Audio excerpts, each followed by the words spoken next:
Welcome to the next video of the Dusty Hobo channel. I'm John. In this video, installation of the auxiliary lights on the bars on the CRF 300L. Let's get this video started. All right, a quick overview of what I did to mount the lights. The lights are mounted to the bars with the mounts that came with it. And then I loomed the wire along here and down the frame by the radiator. Over here, this is the ground. This is your full-time power. And I kind of tied all that in here. This fuse here is the switched on power, which I tied into the tail lights under the fuse block. I wanted to talk about what I did to get the power with the key on circuit on the bike. There's a wire here that goes to the tail lights coming out of the fuse block. And what I did is I went in here, and it's this black wire. I already know that. I just back probed it a little bit with a test light, and you see the light comes on with the key. The light goes off with the key. So that's power with the key on.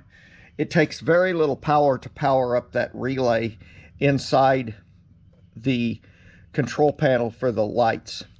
And basically all it does is tell the controller, okay, the key's on, the lights can be on, the key's off, turn the lights off, because they have power all the time to them. That's how I did that.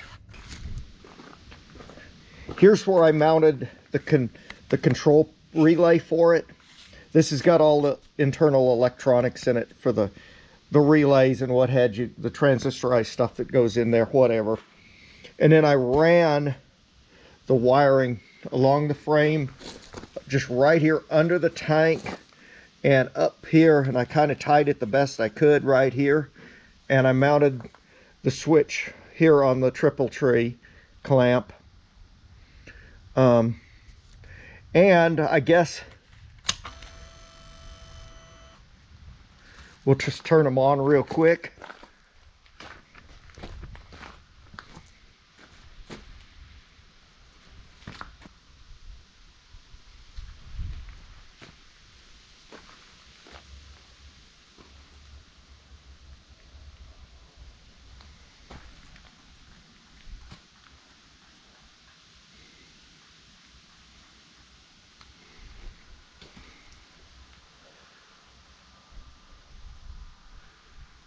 We'll see what these auxiliary lights look like tonight.